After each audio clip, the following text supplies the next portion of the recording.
Welcome everyone to the Avengers podcast, where we talk Marvel, DC, Star Wars, and more. I'm your host Torrin, and with me is my co-host Peyton. What's going on? I'm just living, man. I'm just living. As am I. Finished Breaking Bad finally. And dude, you were up to my pace. You finished it in a week? Yeah, I binged it like crazy. I don't know if it was a week. It was probably more like 2 weeks, but still, lots of television. Yeah, but either way, you were still on a move with it. Yeah, absolutely. Still got to watch El Camino, and then I barely started Better Call Saul. But yeah, I think of course, off the air we were talking about pacing and all that stuff. But yeah, Better Call Saul, I think, in my opinion, is a little better paced than Breaking Bad. It's good. I mean, I noticed just based off the first 1.5 or 2 episodes, it is more fast paced. Yeah, there's a lot more going on. Yeah, but the thing is too, as much as Better Call Saul is a prequel to everything, I still feel it just, of course, with it being a prequel, it sets up a lot of things in the future, and they jam a lot more storylines into it as well, but also stuff gets concluded very fast. I didn't realize how far back it was. I knew it was a prequel, but I didn't realize it was it's like a prequel. You know what I mean? We're really going back. Yeah, it's crazy. But I honestly I've been watching Better Call Saul. I'm already on season 3. I'm about to be on season 4. Was there 6 seasons? They're on the 6th one right now. Didn't it just end? Season. What? No, it didn't end. Actually, I don't think it did. I thought they just aired the finale. I'm not sure, but I mean, I just know that the sixth season is the last season. Mm-hmm. But I mean, they did film the finale. That's cool. I mean, they're gonna put it on Netflix in 2 weeks or something like that, or whatever, very soon. True. But I'll just watch it reruns or something like that. I can't. Yeah, I'm excited to get more into that. I still gotta watch El Camino. Slacking on that front, bro. People. I don't know what it is about just random hate on every single thing that I see, but people were saying El Camino is mid and everything, and I'm what more could you want from that? I don't get it. I've been seeing the same things. Now that I finished Breaking Bad, I can look at memes and stuff. Because without spoiling El Camino, think of it as an epilogue. Yeah, that's really all it is. Right. And people are like, oh, well, I expected Jesse to get in some action and start killing people. And I'm like, dude, why are you expecting so much from this? And especially I assumed it's going to be a 2-hour Breaking Bad episode, essentially. Yeah, pretty much is. And yeah, they're saying it's essentially a Breaking Bad episode. It's not everything. I'm like, yeah, I mean, it's part of Breaking Bad. It's not really that much they could really do. It's not like Jesse's some outlaw and everyone's hunting for him. He's the Punisher or something. He's not gonna go down gunning people down. It's not what he really wants to do. Never what he's been about. So I mean, people and their expectations, man, so weird. Yeah, real weird. But because Breaking Bad ended in 2013. Yeah, 13. Yeah, and El Camino came out in 2019. Yeah, so a whole 6 years. Warped people's minds. Yeah, I know. And the thing is too, people were saying oh, I expected so much more than this. I'm like, before El Camino even was a thing, you didn't know what was gonna happen to Jesse. You'd never know. Time does crazy shit, bro. I mean, I sent you a TikTok. I don't know if you saw it, but people are all of a sudden praising Far From Home, and I swear to God, it's been shit on for the past 3 years. Yeah. All of a sudden, people are like, "Yo, Far From Home, it's actually pretty sick." Yeah, I've been seeing that recently. I've even saw a TikTok with that same scene of him webbing through everything. Yeah. it was like, oh my god, like Tom Holland Spider-Man is nothing without the suit. And then it's like him like without the suit. He's like just webbing through like buildings and like windows and everything. Like just praising it. I'm like, bro, like where did this come from? If he's nothing without the suit, then he shouldn't have it. I mean, Kind of the whole thing of Homecoming and kind of Far From Home as well. So I don't know. People are weird, but yeah. Is what it is. But yeah, we got a great show for everyone this week. We're gonna do a bit of a catch up week, a news week. We're also going to be talking about Obi-Wan episodes 1 through 3, because we pre-recorded last week's podcast, so we missed out on that week's worth of news. So we're smashing everything together. But yeah, so. This week was Star Wars Celebration, and that was like sort of the big event from last week. So I'm probably going to do this in a different order. I usually go with Star Wars news first and then DC and the Marvel, but I think I'm going to start with some DC news first. That's just a little bit of an update. I think by the time this comes out, it'll be in just in like a couple days, but the Black Adam trailer is set to release June 8th, which I'm very excited for. And of course, we will be talking about it on the podcast for next week, most likely, because I just want to see Dr. Fate in action. I can't wait for it because like I'm also excited for Hawkman and Atom Smasher. Yeah, I'm really curious to see Atom Smasher in action. I not only do I not know a ton about that character, I've always just like when they were announced, or maybe not when they're announcing, but at least when the characters are being rumored and they're like Atom Smasher, and I was like Atom Smasher. Yeah.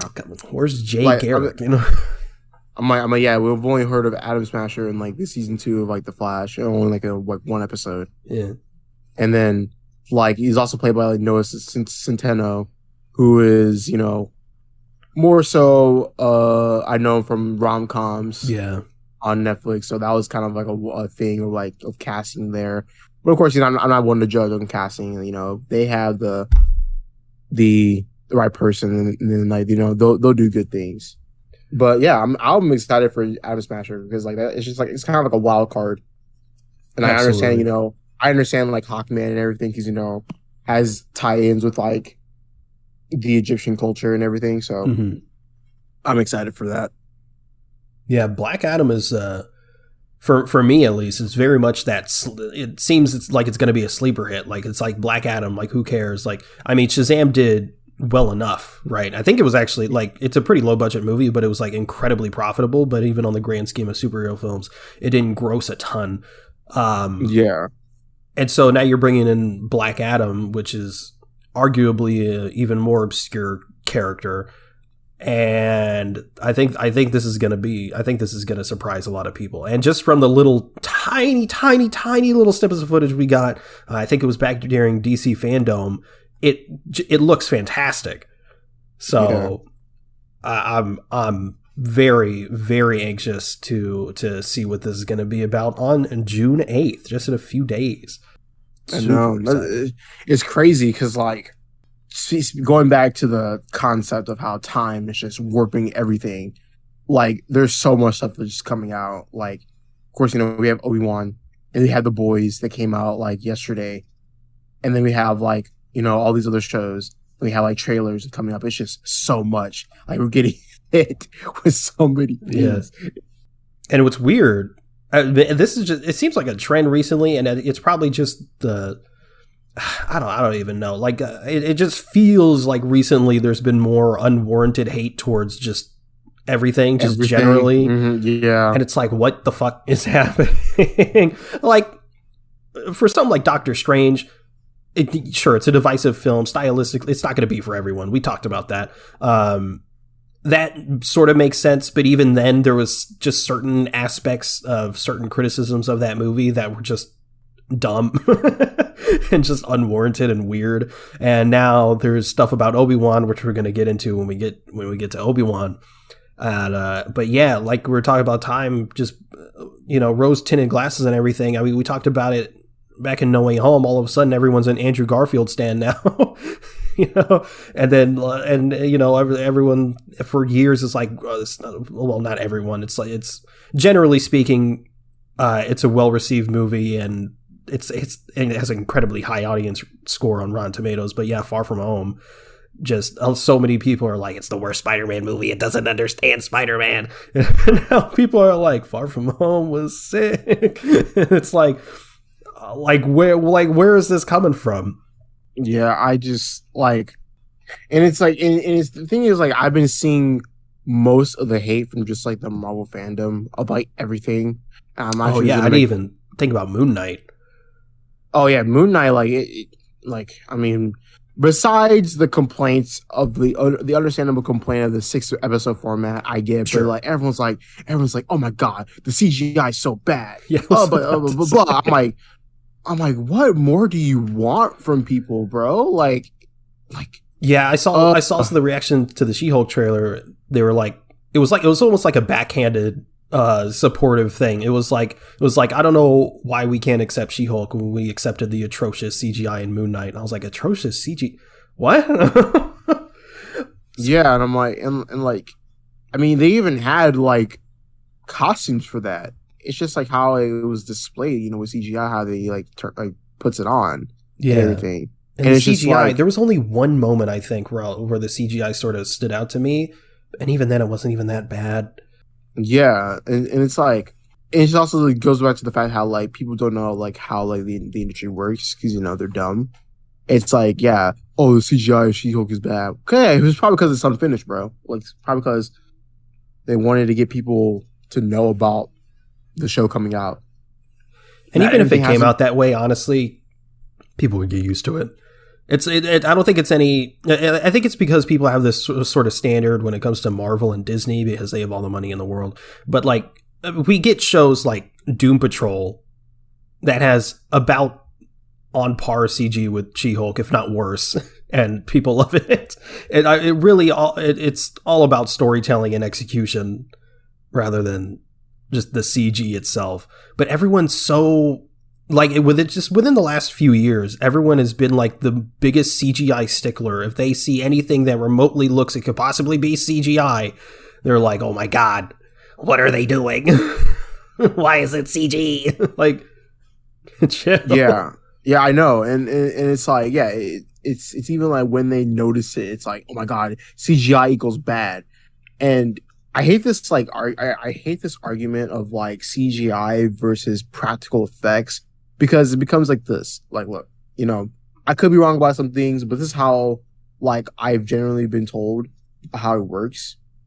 Like practical effects, like they of course everyone loves practical effects. Like, you know, every film, bro, wishes everything could be practical, but it's not going to be that way because with practical effects, it takes a lot more time, which studios don't have because they have, of course, you know, a deadline. Walls takes more time, and sometimes it takes a lot more money to do that because they have to redo everything. Like, especially like, you know, with like stuff goes for like, you know, setups like animatronics and stuff like that. All that takes so much time and money that they either would just rather CGI everything because, of course, you know, it's fast paced, takes less time, and generally around like less or on par the same amount of money to do. And people are like, yeah, like, oh my god, like Marvel uses so much CGI. I'm like, yeah, like a lot of studios use CGI. That's just how things work. Because like not everything has to be practical. And if everything was practical, I mean, yeah, it would look great, but like things would get so much more like delayed because of that. So I don't know, like I think one of my biggest issues and one of my biggest annoyances when it comes to this whole discussion is the people that criticize something about using CGI when it really doesn't look like it. like the criticism like comes out of nowhere. For example, I know we said we'll get to it when we get to it, but Obi-Wan, I literally saw a criticism that said one of my biggest issues with Obi-Wan is the overuse of CGI. Huh? Where? Where? like I kept thinking like what the fuck? What's CGI? Maybe some of the creatures? No, because like they look mostly practical. I guess they're using the volume, but the volume makes everything looks fucking phenomenal. It's better than green screen, you know? Yeah. what is it, lightsabers? Like I don't know what what they're looking at. They're like, oh, they're overusing CG. Like, what does that even mean? It's ridiculous. What a ridiculous fucking argument. I don't understand. And it's like, CGI can be bad, and when it's bad, it's fine to criticize. Like we talked about the She-Hulk trailer. Is the CGI rough? Yes, it is. Is it going to get better? Maybe. Hopefully. If it doesn't, I mean, it is what it is. You know what I mean? But it's also like I said earlier, it's about execution and storytelling. Something like a Spider-Man No Way Home. It gets a ton of criticism for its CG, but ultimately, it's my favorite Spider-Man movie, and to a lot of people, the best Spider-Man movie because of its execution and storytelling. Yeah, and one thing going back to like CGI, like in deadlines, is like, for example, like one film that like I could think of that suffered from, besides No Way Home, one MCU film that suffered with like a deadline was Black Panther. The entire third act had just like, you could tell it was CG, especially with that train sequence. Oh yeah, looked like a PS2 game, because they were also working on Infinity War at the same time. A really, really big Marvel movie at the time. So like that's understandable too, but at the same time, it's like they had a deadline, and VFX artists are usually working, by the time the release date of the movie. Sometimes, that's the case for No Way Home. Black Panther being nominated for Oscars and stuff. It's like CGI isn't everything. If it has like there's rough CGI in a lot of things, it's not the end of the world. Yeah. But speaking of practical effects, where people thought it was going to be CG, moving on to our next piece of DC news, we got some set photos of the gorgeous, beautiful Blue Beetle suit. Yes. I was just thinking about that, bro. Oh my God. That is like, it's so good, isn't it? It's amazing. And one thing about it too, me, Peyton and I are talking about this off the air. It's funny how like, as much like we've only seen Blue Beetle, like we haven't seen. Correct me if I'm wrong. We haven't seen Blue Beetle in action since like the early 2000s of Smallville, and even then, Blue Beetle has the most comic book accurate costumes. It's so funny to me, but like it's so cool though, because Blue Beetle is just. I feel like he's of course, I would say he's underrated. Yeah, it's weird. It's weird, especially in Smallville, where all the suits, it's like the most cop-out, like, cheapest things they could possibly come up with. And then you just have Blue Beetle, who's just, for whatever reason, comic accurate, at least as comics accurate as they can make it. And I guess for the time, pretty good. Yeah, and also I forgot, even Booster Gold's costume in Smallville was like comic book accurate. Yeah, I don't like it like, I mean, of course, like his goggles aren't like, super big and everything. They don't fit around his head or around his like, like forehead. But like I'm even like looking at this and like it's pretty comic book accurate. And it's like Blue Beetle from fucking Smallville had a more comic book accurate costume than like the Justice League in Smallville and Superman. Yeah. That's wild to me. And then we get this beautiful costume. Oh my God. And we get that in Smallville. Fast forward to this again, just incredible. And the fact, like, it's clear, obviously, considering we've seen these set photos, the suit you can do practically. But I was sure a majority was going to be CG because, it's Blue Beetle. It's, it can morph and whatever. And obviously there's probably going to be CGI elements on top of it. I think that's a guarantee. But the fact that the suit itself is practical and it's looking that good, it's very exciting. And it's also even more exciting now that we do know, we've known this for a few weeks now, that the Blue Beetle movie is going to be a theatrical release. So that's awesome. I wonder if, since they changed it to theatrical release, if they pumped more money into it. Regardless, super exciting. I mean, if they didn't put more money into it, I will I'll go homeless for that film, bro. Seriously. Get a producer credit and put $3 in. I know, right? I'm gonna put a petition and take all that money and give it to whoever's running the whole film. But here's more money. Use it. But man, like it's just oh my god. But like yeah, Blue Beetle, man. I am like way more excited for that like now than I ever have been. Because like I've always like been generally like a Blue Beetle like fan supporter, and I mean even like Zolo Mariquenda, hopefully I pronounced his last name right. He seems like a good fit for it. He's really good on Cobra Kai, and I really think he can like knock this role out of the park. So I'm excited for it. Yeah, and I'm a notorious Blue Beetle hater. Bro, there's no reason for you to hate Blue Beetle. I have no reason. I just what did Blue Beetle do to you? He literally didn't do anything. I don't know what it is.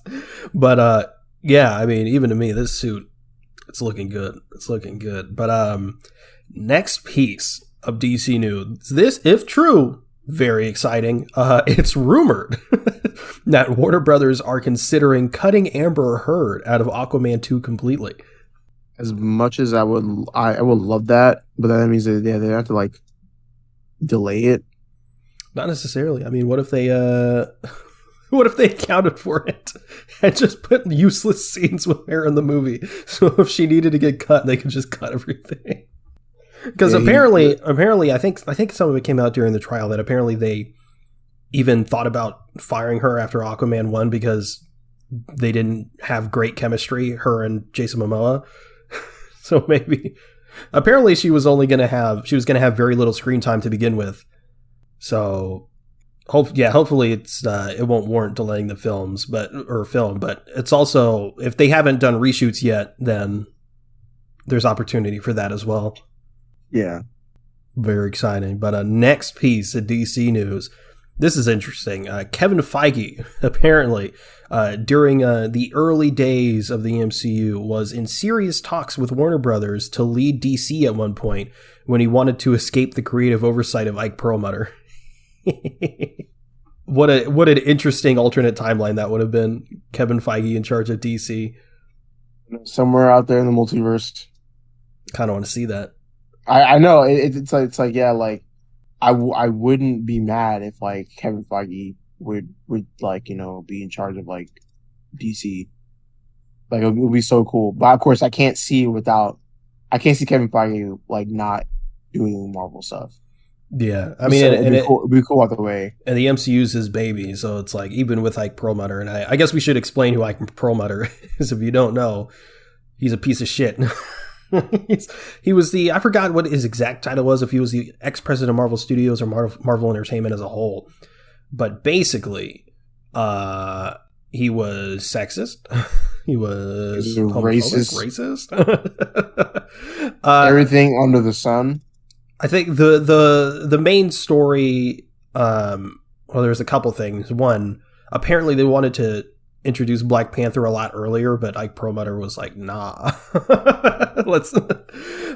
You'll notice that a lot of women and people of color have been introduced into the MCU since 2016, which is when Kevin Feige took over. But before that, you have stories like in Iron Man 3, I forgot the character's name, but the woman with who was with Killian. Yeah, in Iron Man 3. Oh, yeah. I think I know what you're talking about. Yeah, apparently she was going to be the main villain, but Ike Perlmutter made them change it because I think he said something along the lines of women action figures don't sell. So, or women toys don't sell. So they changed it. So that's, unfortunate. Black Widow didn't get a movie because of him, pretty much. Why do you think we get a Black Widow movie now? Oh, it should have been after Civil War. Well, this shit happens. Blame Ike Perlmutter. All right. A lot of there's actually a lot of like early days MCU complaints that you can attribute to Ike Perlmutter. Kevin Feige just saves everything. I know. now everything makes a little bit more sense. Want to see a Kevin Feige led Superman movie? Bro, that'd be. Oh my god, oh my god, don't even get me started, bro. I feel like people think Kevin Feige is like only a Marvel guy because he's the president of Marvel, but he's just a big nerd. He loves I know Star Wars, Star Trek, DC, everything. He just happens to be in charge of Marvel. Imagine you're thinking about Superman. Imagine a Green Lantern movie with Kevin Feige, bro. A Justice League with Kevin Feige. No. God. Kevin Feige would have made the intelligent decision not to hire Zack Snyder. It would have been great. Bro, Zack Snyder's GOAT, bro. No. He's literally top 5 comic book directors, bro. I haven't seen only but 2 movies, but I'm just freaking. I mean, like I said, I like Zack Snyder, but he ain't like he ain't like a top director for me. I would say he's like, I don't know, bottom top 50. I don't know, maybe. I want to watch more movies for me to actually give me that type of list. But yeah, the possibilities are endless if Kevin Feige were to do that. But like I said, I can't see him without Marvel, so that's just wishful thinking. Yeah, well, speaking of having a DC Kevin Feige-like figure, we might have some worrying news. Oh, no. I hope to God this isn't true, but following the success of Joker, David Zaslav has asked Todd Phillips to do more in the DC universe and potentially act as an advisor. Oh please. God. Please. Bro. Please, this should be Warner Brothers Discovery. You should have been DC's savior, but it's looking really concerning right now. I'm not gonna lie to you. No, it's like dangerously concerning. And oh my God, why? Todd Phillips copies Martin Scorsese in a movie, and all of a sudden he can just oversee the DC universe. I mean, unless he can just put every like comedic tone like he did in the fucking Hangover to every DC movie, maybe. I mean, apparently he's still working on Joker 2. Apparently he's pretty close for as far as the script goes. It's like, why? We don't need a Joker 2. We don't need one. Even people who like Joker don't want a fucking Joker 2. It's like, it's unnecessary. Like, yeah, I mean, it's like, yeah, I love Todd Phillips and like what he did, but it's like, no, we don't need this. We don't need a Joker 2. We certainly don't need him overseeing the DCEU. This is why we should have, bro. Where's Zack Snyder when you need him? I'm just kidding. Where's us when you need us? Just hire us, and we'll fix everything. It's not that difficult. It's really not. I can literally rewrite the entire DC like storyline and incorporate new movies. First order of business: decanonize Zack Snyder's universe. Make it clear that it's cut off from the main DCEU canon. Yes, Shazam is still canon. Birds of Prey is still canon. Yeah, all that's still canon. I mean, Suicide Squad's not canon, but the Suicide Squad is canon. But the Suicide Squad is canon. Man of Steel, BVS, and Zack Snyder's Justice League and regular Justice League are not canon. But we're bringing in Henry Cavill. We need to make that clear. We're gonna bring in Watchmen into canon. I'm just no. Oh my God, that was funny. No, actually, I might do that just for fun. I might just rewrite the entire lore of the DCEU. I could work something out. I could do it, and probably pitch it to whoever the person is. Oh, we'll also get rid of Ezra Miller. Yeah, we can get rid of Ezra Miller. Probably get a KJ Apa as a Wally. Probably even Lucas Till as Barry Allen. Yes. Lucas Till as an Elseworlds Barry Allen who can't find his way back to his world, so he stays on to Prime DC EU Earth. And kills Ezra Miller. Kills Ezra Miller? Yeah. No, I think Ezra Miller should just like be disintegrated and just go into the Speed Force. Lucas Tilbury comes in And then because of his presence, it creates a paradox, which then disintegrates Ezra Miller. I mean, that could work too. I mean, we'll see. I don't think that's how it works. It's not. That's definitely not how it works. But I'll work on it for the people. I will work on a DC EU revision. Then send it to Warner Brothers. I will. And we'll be like, this is good work. You should hire this guy. They better hire me. I'll be the savior. But yeah, that's it for DC news. So let's move on to some Marvel news, all right? So the first order of Marvel news is Marvel has changed their Emmy consideration for Hawkeye from limited series to comedy series. Just very interesting. Which opens the door to a season 2? Please? Awesome. God, I would love a season 2. Season 5 of Hawkeye. Hawkeye. Hopefully they do the same thing for Moon Knight, because it's still a limited series, I believe, as of now. Which would mean no season 2. I mean, they could still do the loophole thing and technically have a season 2 and then call it something else. So technically it's a new series, but yeah, I'd love a Hawkeye season 2. Probably one of either first or second as far as my favorite Marvel Disney Plus series so far. It was just fun. People were like, nothing happened in it. I'm like, it was just fun. Can't have fun? Just a good time. But yeah. Next piece of Marvel news. How do you pronounce this chick's name? Ratcatcher. Oh, yeah. Daniela Melchior? Yes, she's gonna be in Guardians 3. She's gonna be in Guardians 3 in an unknown role.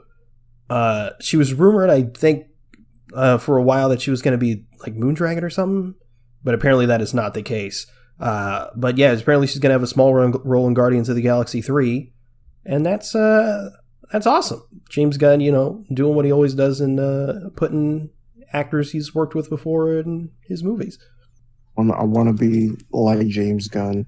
I really do. I want to be like have the same cast and everything. Yeah, I essentially want to be like Tarantino. No, not Tarantino. I don't want to be like him. I mean, he does that though. No. I mean, I want to make movies like him, but I want to have the mind of James Gunn, but the personality and the status of Adam Sandler. The movies of Tarantino, that works. Because I mean, Adam Sandler generally does the same thing. I mean, he brings all of his all of his actors in his movies are just all his friends. Yeah, and they all make $1 million, and then they dip. Yeah, well, I want to do that. That is the dream. It is the dream. Making friends and something that you love doing, bro. Count me in. Count me in on that, bro. Seriously. Absolutely. But yeah, James Gunn's a goat. Indeed. Next piece of Marvel news. Kevin Feige is looking for a big name director to helm Fantastic Four. Apparently Feige apparently Feige doesn't want to oversee the project so heavily and let the director do their thing, which is apparently what he did for Multiverse of Madness. Peyton Reed. Get him. Get Peyton Reed. Or Edgar Wright. I mean, then again, I don't know how I gotta see how much of a nerd Edgar Wright is. I mean, he was going to do Ant-Man. No, he wasn't. Yeah, he was. He was attached to Ant-Man for years. I was. He wrote Ant-Man. I was. Oh. Don't forget that. I'm so sorry. I changed the timeline. I apologize. Well, I mean, okay, so I didn't know about that, but still. Yeah, get Peyton Reed. Get Peyton Reed, and so, you told me about Peyton Reed, and I was like, man, if he loves the Fantastic Four so much, we gotta let him do it.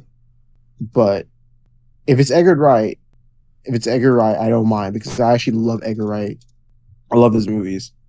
But yeah, but he's looking for a big name director, which is interesting. I mean, I assume it, like it said, it's because coming off the back of Multiverse of Madness, I mean, you get Sam Raimi. Or possibly John Krasinski. True. I don't know if I want that though. If you want, I mean, so the thing is, with me, it's kind of goes back to our conversation about us getting John Krasinski like as Mr. Fantastic and like Multiverse of Madness and like having to continue on. I don't mind if like he's not Mr. Fantastic, but he directs the movie, or it's like vice versa. Like he's Mr. Fantastic and we get someone else to like direct the movie.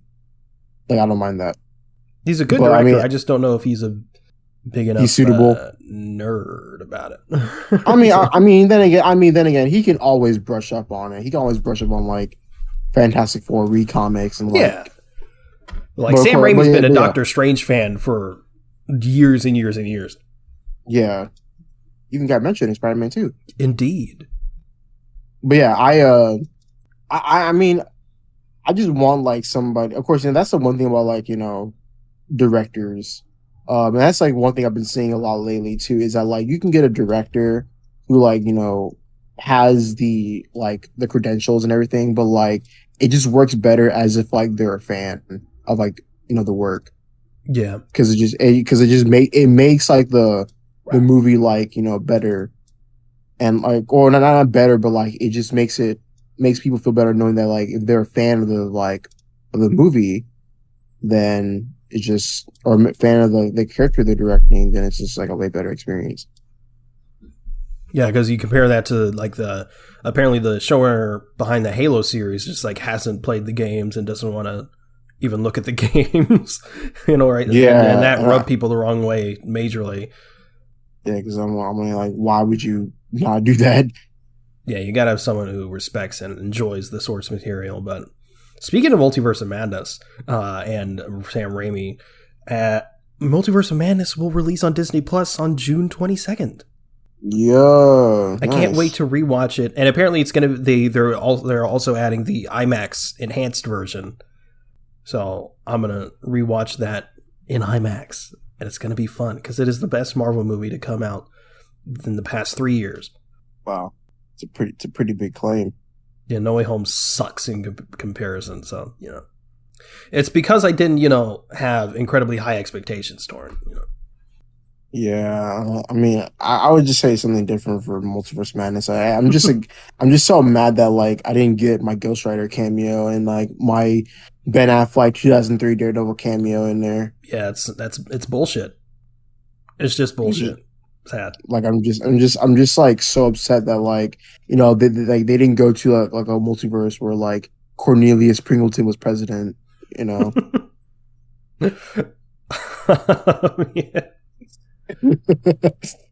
But yeah, I'm super excited to rewatch that. Next piece of Marvel news. PlayStation had their State of Play the other day, and they announced that Spider-Man Remastered is coming to PC on August 12th, and Miles Morales is coming to PC this fall.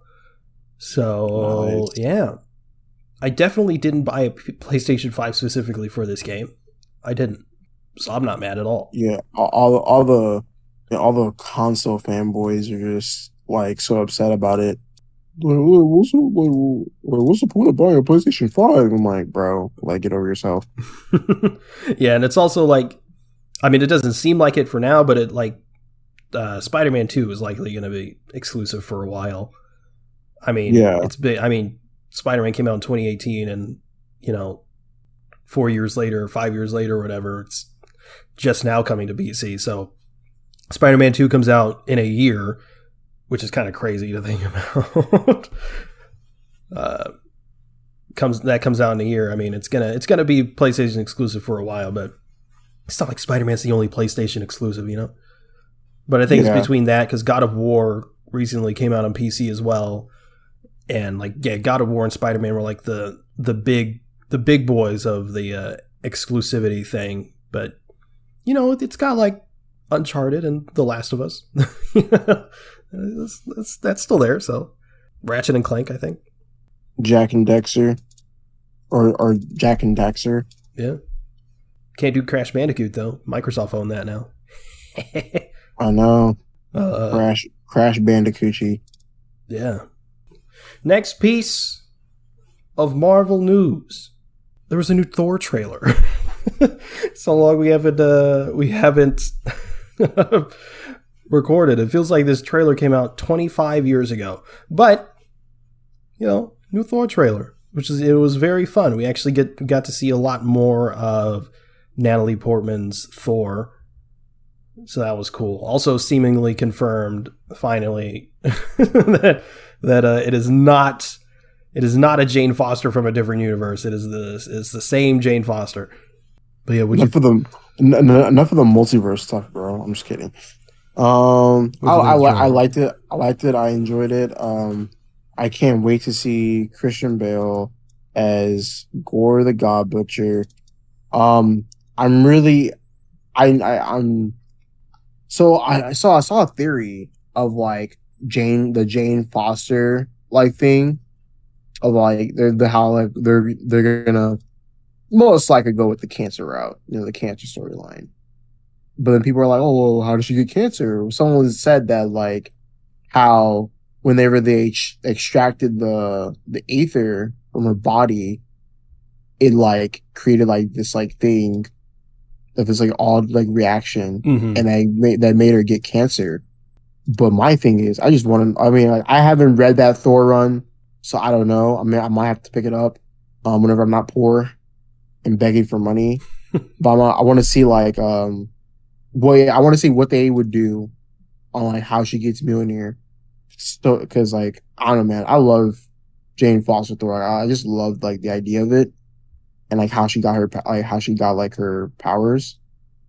So yeah, I want to know how that's gonna go. But I can't wait for this movie. Can't wait to see Russell Crowe as Zeus. It's gonna be cool.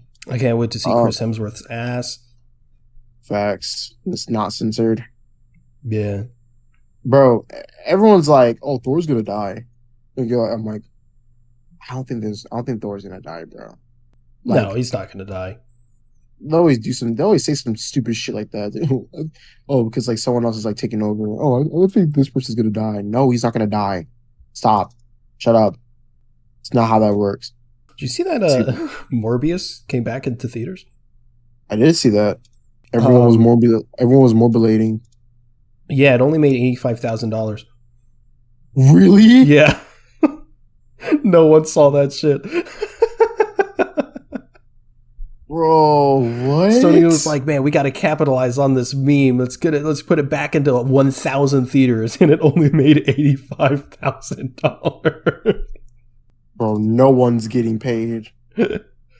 Oh my god! Everyone's getting like $2 each on their paycheck, bro. It's basically for 1,000 theaters across the U.S. That's basically $85 per theater. Bro. I mean, like, especially for Jared Leto, for a movie that did so bad, he's like enjoying the fuck out of this meme with the fake script of, Morbius 2. It's Morbin time. It's Morbin time.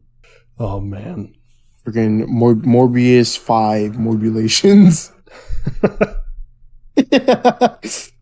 Okay, but yeah, going back to the Thor trailer, I enjoyed it.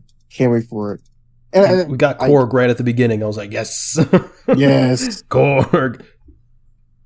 And that movie's around the corner too. Yeah, just July 8th. July 8th, and like 2 weeks later is Jordan Peele's movie. Nope. Not seeing that. Man, I'm a big Jordan Peele fan. I might see it. I don't know. I still haven't seen Us. I think it's good. People like give it like a lot of shit, and there's like a lot of, there's like some plot holes in there, but I still very enjoy it. Not as good as Get Out though. Yeah, but yeah, I like it a lot. Are you mad that Christian Bale's Gore the God Butcher isn't comic accurate? I don't care about that. I'm just glad we're getting gore. Gore. I will say this though. You have this similar complaint too, like about how like Marvel kills off their heroes. People are saying how like they better not kill off Gore. I'm like, yeah, I don't want them to kill off Gore as well. Yeah, it could be really interesting down the line. Yeah, because like I don't know if they're gonna do this, but they could do the God Bomb storyline too. That'd be cool. Absolutely. But man, like, just seeing Christian Bale again, bro. Imagine getting him a few more appearances as Gore, bro. That's amazing. Man. It looks so like visually great. Like it's so like hypercolor and like bright and stuff. But you also have that juxtaposition with the black and white sort of vibe on wherever the fuck they were. Super cool. Yeah, I know. It's like so cool, and like I think what's gonna like make this so much more emotional to me is I love Gore's backstory too. Like I love it. Yeah. Like I love Gore's backstory. So like seeing like Christian Bale playing that type of role is gonna be so good. Well, I wanted to bring this up. One of the complaints I had about Ragnarok, as much as I love that film, I always thought, and I know a lot of people have a similar complaint, is that it lacks heart, and it lacks emotional beats. And I always said, well, it's pretty odd for a Taika Waititi movie because that's sort of his old thing. He's very comedic, but he also has a ton of heart and emotional resonance in his movies. And so, yeah, I thought it was odd that Thor Ragnarok lacked that. Turns out he didn't write the movie. I totally thought he wrote Ragnarok because it still felt, very Taika Waititi. Obviously, he's the director, and there's still I'm sure he like rewrote a lot of jokes and whatever. But yeah, he didn't write the goddamn script. Yeah, but also I think too, like I think that Ragnarok in itself was a test because knowing that how the Thor like movies were just really bad in terms of like tone, this movie like was making it because they just pretty much could test to see like what could happen in the future. Of course, everyone loved it, and now that Taika Waititi knows to like what to do to add like more emotion into this latest Thor installment. Yeah, and now he is writing this new one, so very good. But yeah, that is it for the Marvel news, which means it's time to go on to the Star Wars news. Star Wars Celebration was this past week, and man, a lot of surprises. I was not expecting the amount of stuff that we got. I was expecting, just based off sort of the lineup that they had, I was like, we might get some Mando Season 3 information. That'll be cool, I guess. But really anything more than that, maybe a little bit of Ahsoka since they're filming. But yeah, that's we got a lot more. So yeah, let's get started. A new animated series, Star Wars Young Jedi Adventures, is in the works which will follow younglings in training during the High Republic era, and that is set to release on Disney Plus in spring 2023. That's very much a kid's show, probably like a Star Wars Resistance, if anyone has seen that. But it is going to be one of the first series, whatever, to be put out that is actually set during the High Republic era of Star Wars. So that's still, I think that'll be interesting to see until we get the Acolyte, which is still, ever since they announced it with like the Book of Boba Fett, whatever the fuck, is still like my most anticipated Star Wars series. Mm-hmm. But yeah, this could be interesting. But there's also, as far as animation goes, Star Wars Visions Volume 2, which comes out spring 2023. Now, this time, it will not only include anime, but it will also include other countries like Spain, Ireland, and India. So we'll see various different animation styles outside of just anime and different storytelling and stuff like that. That's true. That's actually really cool. It's very cool. Probably still not canon. Regardless, very exciting. The Bad Batch Season 2 will reportedly come out September 28th. So, yeah, we got the Bad Batch Season 2. Season 1, solid. Started off strong, and then sort of waned towards the end, although the penultimate episode was friggin' amazing. I know you haven't seen it, but woo! It was good. But the finale... The mid-batch. Jeez. Yeah, the finale... I saw it. No, you didn't. I did. No, you didn't. Don't lie to the people like that. Sorry, y'all. I'm not watching mid. Jesus. So. I mean, but the finale left a lot to be desired. But season 2, it looks like it's going in a good direction. So, I mean, I'm going to watch it regardless. But yeah, that's coming out this year, so September 28th supposedly. That is a rumored release date, but still, it's likely coming soon. We got a little bit of a Lando update. It's both an update and a bit of a confirmation. It was never actually confirmed that Donald Glover was going to be involved with the Lando series. But yeah, it's essentially been confirmed, but also, just a little bit of a development update from Kathleen Kennedy, who says the Donald Glover-led Lando spinoff is still in development, but Donald Glover is a very busy guy. She said, quote, when she was asked about, what was going on with it, she said, quote, "You need to ask Donald. He's the one that holds all the cards here, but there's no movement.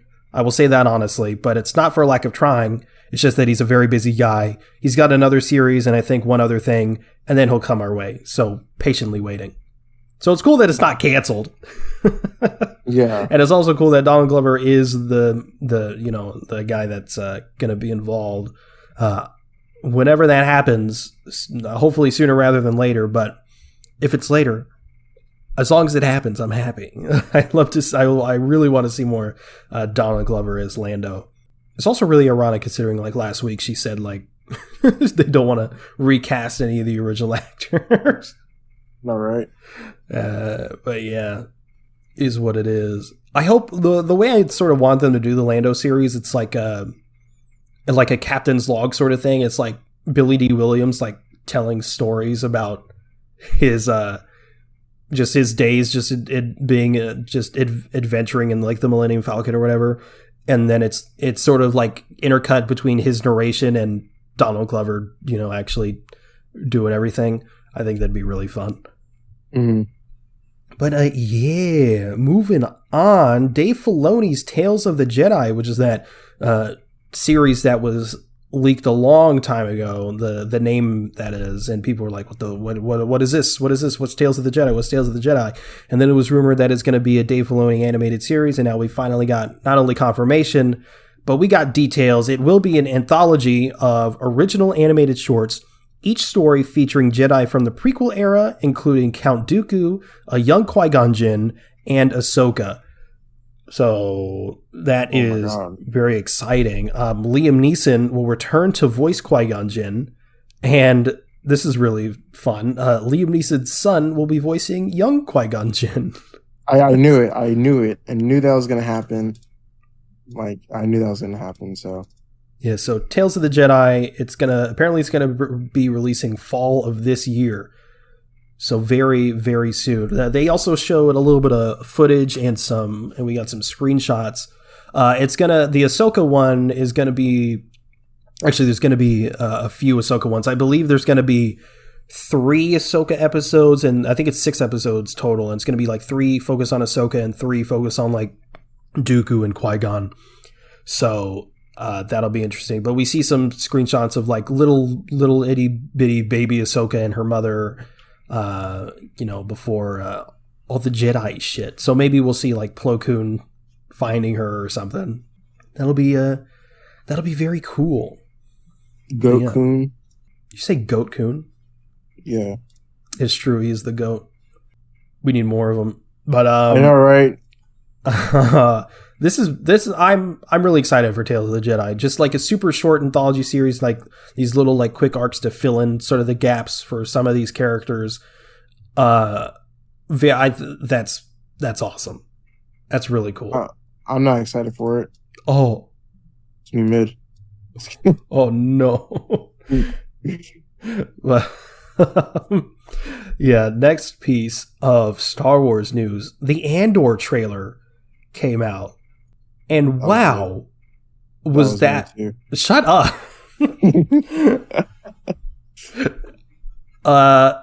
Andor was a fucking big surprise. Very heavy Rogue One vibes. Heavy Rogue One. It looks incredible. It literally looks like a movie. Like when they were talking about, making Disney Plus shows or whatever, when it came to Star Wars Marvel, it's always like, we want to put movie quality in television. And we've seen some of that, maybe in your Falcon and the Winter Soldier, stuff like that, even in The Mandalorian a little bit. But we haven't really seen that until this, because Andor looks insane. And I've talked about it multiple times on the podcast now. As far as Andor goes, it's like, who cares? Like, why are we doing a series that's going to be 12 episodes, by the way, and it's going to be 2 seasons?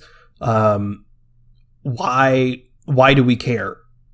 And even though technically the trailer still hasn't answered that, this shit looks good enough where I was just like, whoa, I'm genuinely interested, and I'm very excited. When does it come out again? It comes out August 31st. There's 31 days in August? Yes. Oh, I just don't care about time anymore. I'm just letting the days pass by. But, fuck that 6-episode structure, because it's 12 episodes. Right. So, yeah. And it's set 5 years before Rogue One. And apparently season 2 is going to start shooting this fall, and it'll also consist of 12 episodes. Damn. Stacked. Stacked indeed. Next piece of Star Wars news. We got some Ahsoka details. Ahsoka will release in 2023. It'll feature Sabine Wren, played by Natasha Liu Bordizzo. It'll also have Chopper, Harrison Dula, and Ezra. So essentially most of the Rebels crew. You're still sleeping on Rebels. It's going to be very important to this Ahsoka series because it's looking, we see a little bit of screenshots. There was a little bit of a leaked trailer. But yeah, very exciting.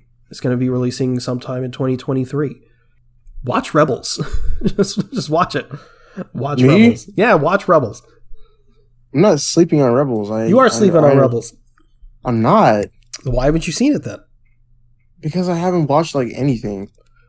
You're watching Better Call Saul.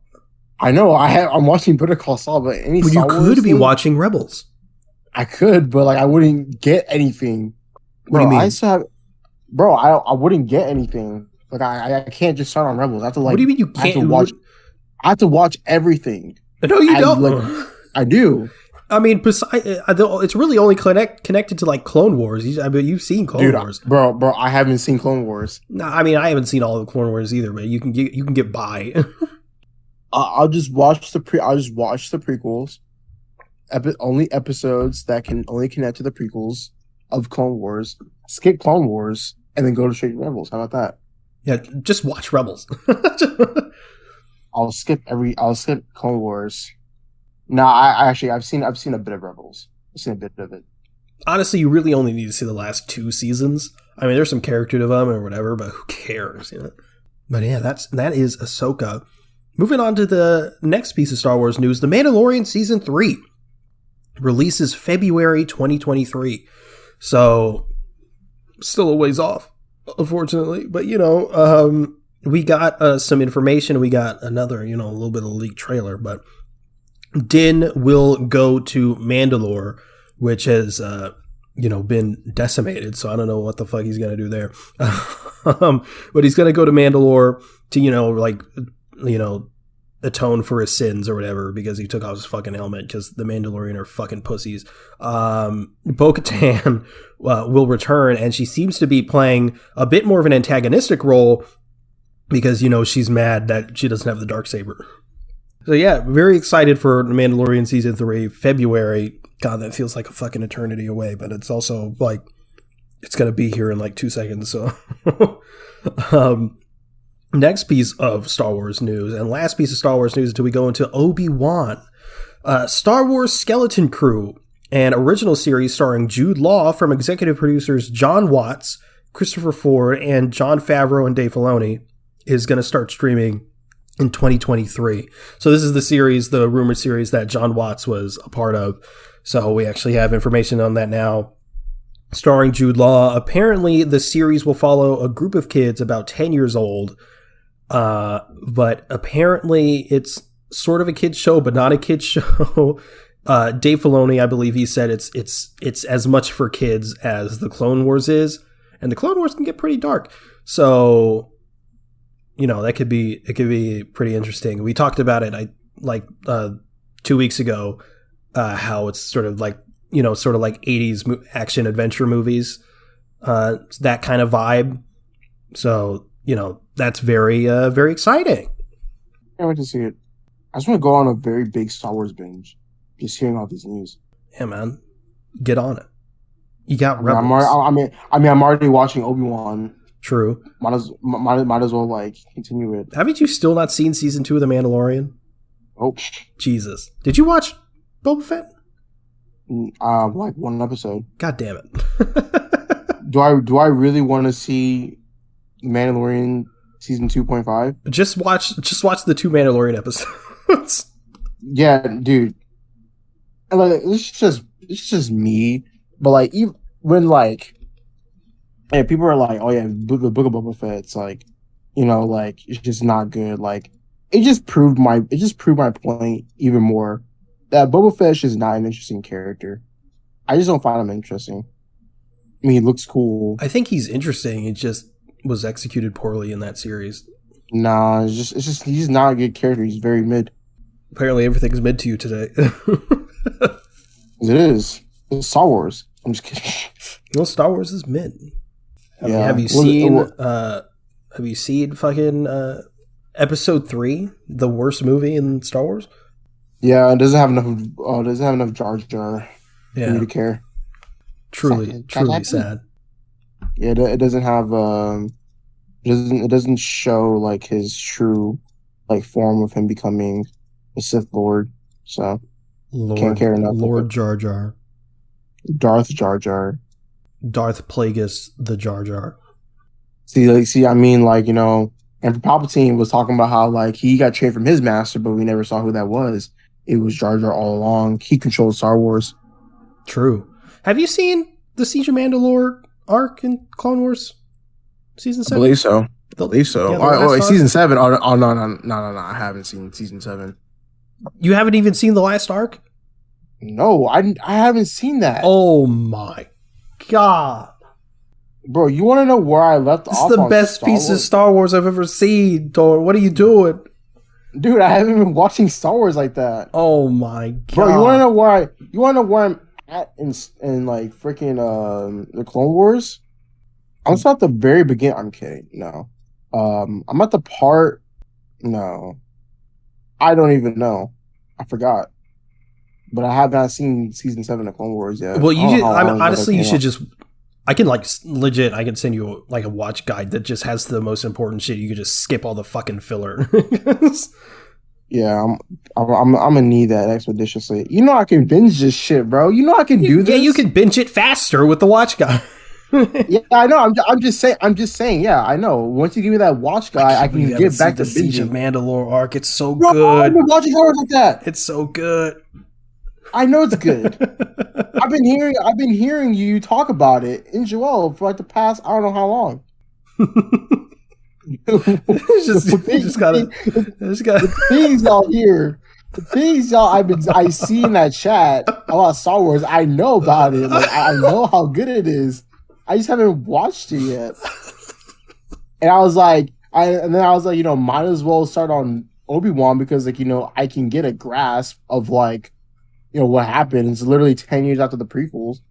Easy. I mean, you don't gotta watch everything in order. It doesn't matter. I mean, I know it doesn't matter, but that's just how I am with Star Wars. Star Wars is very complicated, and I want to get into it's not that complicated.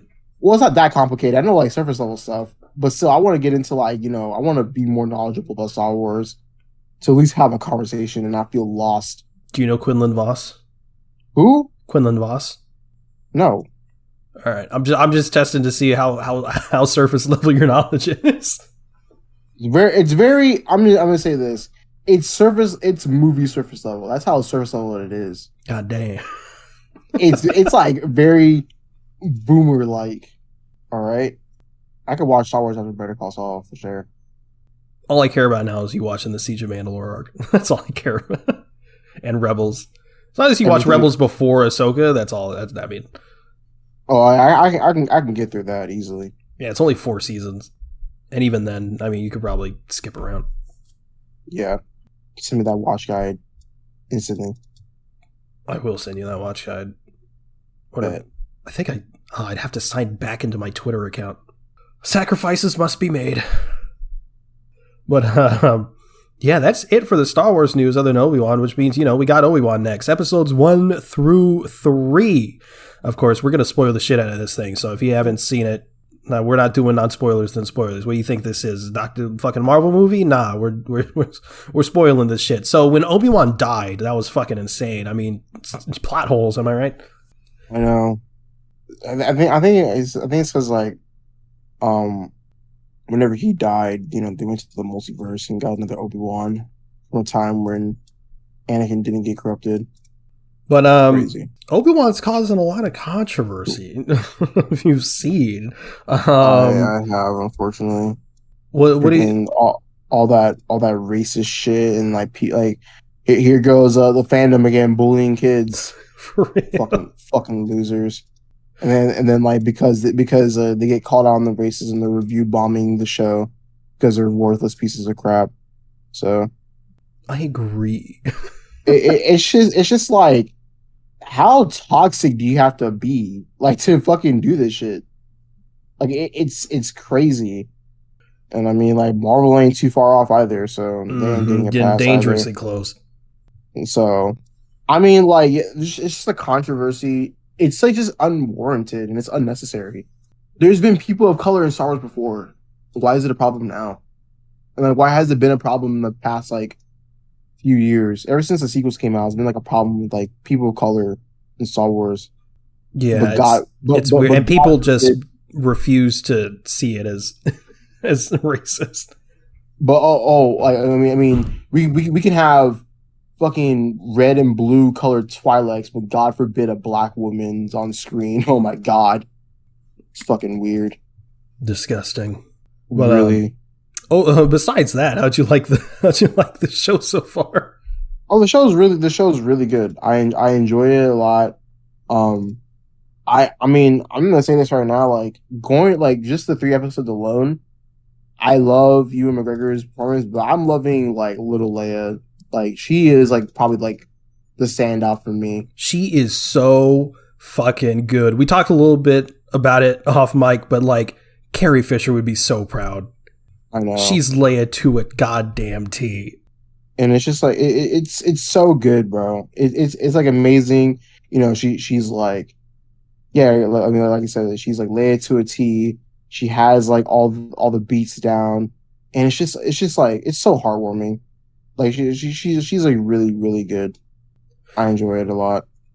But yeah, it's a good thing that they did a 2-episode premiere, because just based off the first episode alone, it was still a good episode. But like, I could say just based off the first episode, people being like, "The fuck is this series?" I know, right? It's very, very slow and everything, which is a good thing, because yeah, dudes living a boring life. I know. Honestly, we knew that we were going to see young Luke and young Leia. There was stuff I did not realize it was going to be like it was essentially going to be like an escort mission, essentially. And also, it's a fucking phenomenal reason to get Obi-Wan off Tatooine. Because previously it's like, okay, he has to be on Tatooine because he's set on protecting Luke, et cetera, et cetera. There would be absolutely no reason for him to go to ignore his mission, essentially, and go off world. But this is such a perfect reason. Like, if something's going to get him off world, it's going to be this, Mm-hmm. I'm sending you that Clone Wars watch order right now. Also, going like, this is gonna span out for like the next like 3 episodes. Yeah, everyone hates Reva because like, so one of the reasons like I saw on like TikTok is like, oh, like, I don't like Reva because like she's the opposite of the Inquisitors and how they're supposed to be. I'm like, yeah, because like the Grand Inquisitor told her that she's not one of them in a sense, because like she had to be fish out from the gutters. And I think that makes like her like character like much more like compelling in a way, because she doesn't want to like be like the Inquisitor. I mean, of course, she wants to be an Inquisitor, but like she wants to be like a different kind of Inquisitor. So like, I mean, I don't hate Reva. I actually like her character. I mean, I don't think she's like as bad as people make her out to be. Yeah, I think people need to understand that her character is supposed to be brash and kind of annoying. Because I mean, literally the other Inquisitors are annoyed by her. You know what I mean? Mm-hmm. So it's like people are like, Reva sucks or whatever. It's like, yeah, you supposed to like be like fucking madly in love with the villain. Like, I mean, there are those villains, but like that's not it's not gonna happen every single time. Yeah, it's really not that big of a deal. But yeah, of course, you also have the people who are just hating unwarrantedly, like you were talking about earlier. It's just blatant racism. Yeah, and it's like oh yeah, like I just hate like the like someone was like yeah the Inquisitor is supposed to be like calm and collective and yet intimidating, and I'm like I said, it fits within her character, knowing that she's technically an outsider. Like she's not supposed to be like that. She wants to get shit done in like like a faster way, and she wants the position of the Grand Inquisitor. So yeah, and there's also clearly, or at least I think, some sort of motive other than just I'm an Inquisitor behind that we haven't really seen yet. But there's also the complaint that the really stupid complaint that they just added this antagonist out of nowhere and how she has no backstory, as if they haven't done that a million times in Star Wars. Especially Inquisitors. I mean, you look at a Jedi Fallen Order, like the entire roster of bad guys are Inquisitors, and you know literally nothing about them except one of them. But even then, it's still not that much information. It's like, I mean, this has been happening for Star Wars for so long, where people complain about something where that complaint can be attributed to somewhere else exactly, and people are fine with it somewhere else for some reason, but not in another thing. It doesn't make any sense. Doesn't make any sense, Torn. Can you make it make sense? No, because it doesn't make sense. Doesn't make sense. Anyway, back to some positives. When Obi-Wan was going through that spice cooking area, and he's just looking like Walter White. But I love how Obi-Wan is like, because he's cut himself off from the Force for 10 years, he hasn't fucking touched a lightsaber. He's like really out of practice. And he's like maybe not necessarily struggling with to fight a lot of these guys, but he's certainly not just wiping through them like he would otherwise. Yeah. And of course, we get to his fight with Vader later, but yeah, also like speaking of like young Leia or whatever, I don't, maybe it's because of Star Wars, maybe it's because like the actress is just has like won my heart over. If a kid ever like did that in a normal TV show, I probably would have rioted. Probably would have been mad. But the fact that little Leia did it, and I guess I can understand like a little bit more. Just like whenever she was like running away like in Dayu, I was like, man, like like that's good. Another show would not have liked it. But I mean, yeah, because it's Leia. Yeah, but it's also like when she ran away because she thought he was lying. That's warranted. Yeah, I mean, she doesn't know this dude.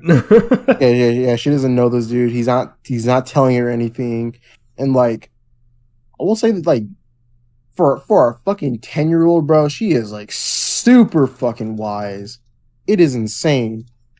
Like she reads people like a book. When she roasted that kid, it was so roasted. I know, it was so satisfying. I was like, man, why are you talking to a lower life form? It's like, why am I talking to you then? Yeah, no. God is ass. And I hate that little thing. It's like, oh, you have to apologize. I'm like, what the fuck does she have to apologize for? Yeah. Hate that shit in like media, bro. It's stupid. How about that chase scene though? The chase scene? Yeah, where Leia was running away from those people. Fastest speedster in fiction. Literally. I didn't think it was that. I mean, people are obviously mad about it. I mean, it was whatever. Who cares? Well, it was a little ridiculous, but it's not like she didn't get caught. If she like somehow escaped them and like ran away completely and she was fine, then it'd be like, what the fuck?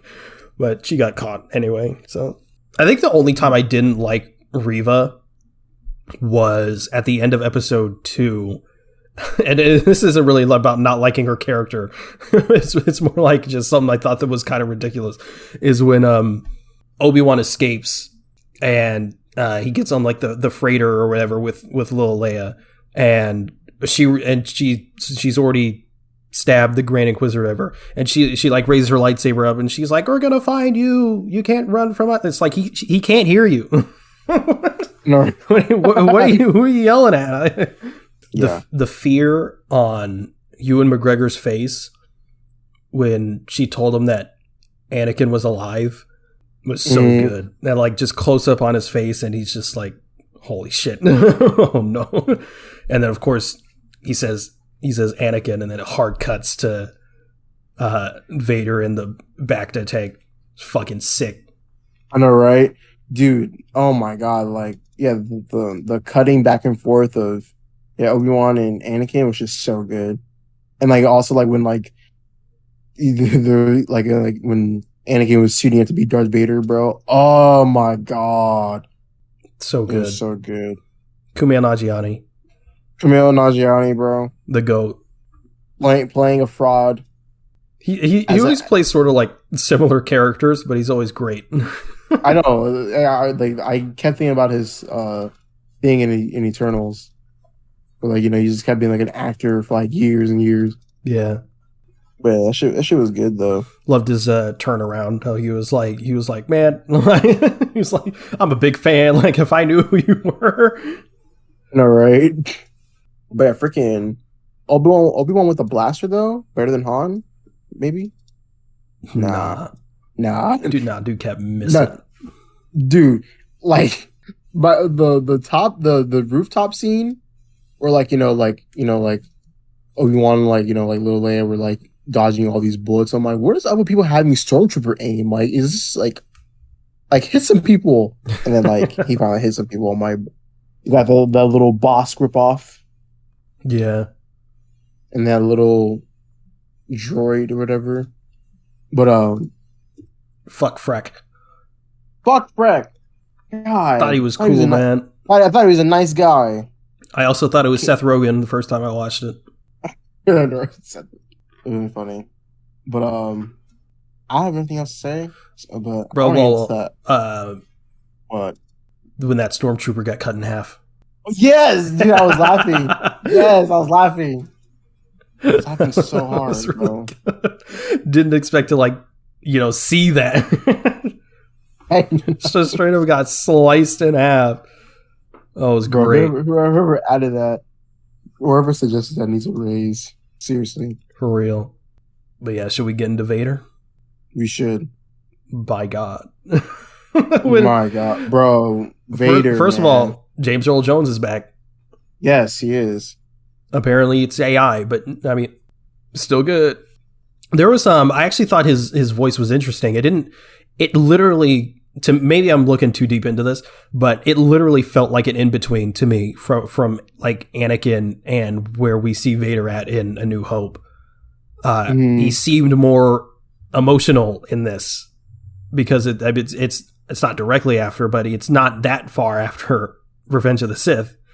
And especially since he's after Obi-Wan, there was lines in there where I felt like this is before, because I didn't see any cast lists or anything, so I didn't know James Earl Jones was doing anything. But there was like a couple lines in there where I was like, is that Hayden Christensen? And they just fucked with his voice or something like that? Because there's also this I don't know what it's called, but it's essentially like this AI voice thing where you can speak into a mic and it comes out with a completely different voice. And it works really well, like really well. So I thought maybe they did that, and it was like Hayden Christensen delivering the lines. But it could also be a thing where Hayden Christensen says it, and then they got James Earl Jones to essentially copy him. Regardless, I thought Vader felt very Anakin, if that makes sense. Yeah. And also, like, speaking of his voice, it literally, like, I mean, kind of like going back to what you're saying, how like it's not like it's kind of far off from like episode 3, but not too far off from like episode 4. Very, very heavy, like original trilogy, like type voice for like Darth Vader in this. I was like, man, like, cause of course, you know, we all know who James Earl Jones is, the GOAT, the best voice actor like ever. So of course his voice is, you can easily recognize it, but like I can't help but to think that like, man, this sounds just so much like the original trilogy. It's so good, so good. I want to know who's under the suit. Should have been me. You are nowhere close to tall enough. I think it's Hayden Christensen actually. I can see that too because like it is a little slimmer. Because he had lightsaber training, and I'm pretty sure when they were doing interviews, I'm pretty sure Ewan McGregor was talking about that scene where he's running away from him and Vader emerges from the dark. Yeah. You know, and he was talking about how like he that was like the first day with Vader. And he was like, and he never like actually worked with Vader before because, you know, everything was in the prequel era, and he was scared shitless. But he was talking about it like with Hayden Christensen. He was like, he said like, when you came at me, not when, you know, whoever fucking whatever stunt guy or whoever was in the suit. So I think it is Hayden Christensen in the suit. That's crazy. But yeah, I mean, like I said, I can understand that because then again, that's just me. I'm like looking at the suit and everything, admiring the gorgeous Vader. The suit is slimmer. It's not as bulky. And I can tell that it's very much more like lightweight. So yeah, I can see that. The best part. The best part. No. From Vader. No. I have no.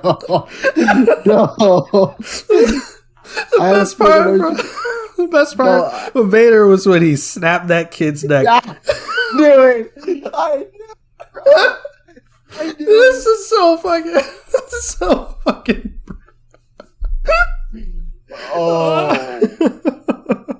Oh man! I knew you were gonna say it. I knew it. It was so good. It was so good. Like he fucking choked that guy to death. And that was you know, that was one thing. I was like, fuck, he's this shit. He ain't messing around. The kid runs out. He just pushed him against the wall. And just. Oh my god! I loved it for multiple reasons. One, because that shit was hilarious. Number two. Oh, no. Obviously. Number two, because I wasn't expecting it, and I was like, when I saw it, I was like, holy shit. I can't believe they just showed that, number one, but like just nonchalantly too. I thought it was incredibly well done in that respect. And number three, Anakin just keeps killing younglings. Oh yeah. Just keeping with the theme. The dude just does not care about killing. Oh man. Straight. And then he just choke and drags that chick behind him. Oh yeah, she just drags her, and she's screaming and everything. It was legit, like on some Jason shit. I was thinking more about Michael Myers, but Michael Myers too. But like Jesus. But man, like I was like, holy shit, dude, it's fantastic. I've never seen that's peak Star Wars right there. Like people thought the Rogue One hallway scene was good. Nah, just Vader snapping some kid's neck. You're such a menace, bro. Oh my god. That was so fucking funny. Oh man, I'd watch that scene on repeat. What is wrong with you? What's wrong with me, bro? It's a good scene. Oh my god. You can't tell me that you did not laugh. I mean, I didn't laugh, but I will say it did catch me off guard as well. I was like, holy shit. Oh man. That was insane. But yeah, Vader and Obi-Wan, we get to see them sort of battle, I guess, pretty one-sided in Vader's favor. But freaking I love how when he first gets to him, he fucking Vader's like, you can't run or whatever, and then Obi-Wan just dips. He just runs away. And he's just like, nah, I'll pass. Runs away. And of course, you got the cold ass line where Obi-Wan's like, what have you become? And Vader says, what you made me. Cold as fuck. Hard as hell. And then, of course, you have Vader like burning Obi-Wan. Yeah, I know. Beautiful. I was like, shit. Beautiful shit. My God. And Standing then, ovation. And then, like he says, Vader says a line like, I'm gonna make you suffer, like Obi-Wan. I was like, shit. He says, now it's time for you to suffer, Obi-Wan, or something like that. So good. So clean. People really saw that and thought, that looks like a fan film. I know, right, dude? Oh my God, I shouldn't have held back, but that was such a dumb thing I saw. What fan films are y'all watching? I don't know. It doesn't matter, bro. I'm like such a backhanded compliment. It's like fan films are good too, bro. But like, this is so good. But so,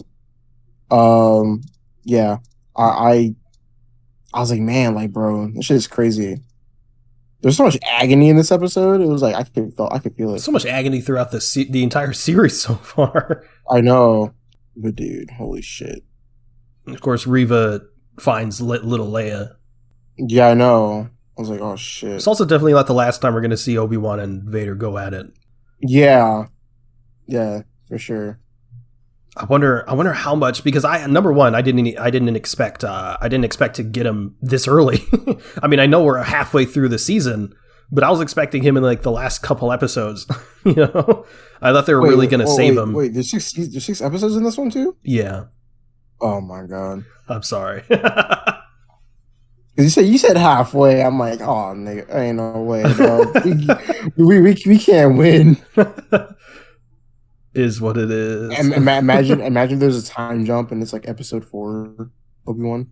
That'd be fucking insane. Be crazy. Yeah, but there's some fucking purists out there that are so mad about it. They're like, this doesn't make any sense. This shouldn't have happened. Obi-Wan didn't meet Vader again until episode 4. It's like, well, they didn't explicitly state that, but, you know, as if retcons are like new to Star Wars. The entire prequel series is a retcon. And then it's like there's so much shit that happens like in between like 3 and 4. Like, yeah, I mean, like it doesn't happen like that. Like things don't have to happen that way. Yeah, like calm down. Fucking great so far, man. People think that like everything just happens like within the movies. Yeah, like knowing that like there's like games and like comics and books that just have that type of shit in there. Like there's like a whole comic where Luke and Vader fight like in episode 5, or like they fight before like where Darth Vader reveals that Luke is he's his father. It's crazy, but no, I guess it doesn't happen that way. Weirdos. Yeah, but I wonder if like Obi-Wan's gonna like start training again or something. You better, bro. What if that's where? Oh well, no, that doesn't make any sense. I was gonna. Never mind. What were you gonna say? I was gonna say, is he gonna learn the Jedi mind trick? But he did that in fucking like episode 2 and shit. Yeah. He did that in episode 2. Oh shit. But yeah, it's fucking great so far. I'm very excited. I know. I'm loving it. I'm loving it. Funny thing is too, like I was actually gonna wait till I watch Obi-Wan. I was just gonna binge like all of it, but like I was like, nah, I could just watch it right now. Because my Disney Plus wasn't working on my TV. It was weird. And then somehow it just like corrected itself and I was able to watch it. I was like, holy shit. So that's crazy. Now you can watch Clone Wars. Yeah, no, and I can watch Clone Wars, and I haven't seen the original trilogy, so yes, you shut up. God damn. Well, I have nothing else to say. I have nothing else to say either. All right, so is that the show? That is the show. All right. Well, thank you for listening to the Avengenerds podcast. If you want to follow us, we're at Avengenerds on Twitter. That's AVENGE Nerds, all one word. If you want to follow either one of us, you can reach me at. We have a TikTok now. Yes, follow us on TikTok. Follow us on TikTok. It's at Avengenerds podcast because someone took Avengenerds. Hold on. let's just mass report the account. Let's mass report the account. Yeah, so at Avengenerds Podcast. So yeah, follow us on TikTok. I think we'll probably. I need to add that to the link tree, but I haven't done that yet. But yeah, where can they reach you? Don't reach me anywhere. I'm just follow us also on the Avengers Instagram page. If you want to reach Torn, you can text him at 21. No, I'm kidding. Oh my God, do not do that. Yeah, follow us on Instagram. We have a Discord if you'd like to join the conversation there. Those will be linked in the show notes. You can also check out our link tree for any additional links you may be interested in. You can also review the show on Spotify and in-app on Apple Podcasts. If you could leave 5 stars in a review, it would really help us out. Thanks again for listening to the Adventures Podcast. We'll see you next week. Later.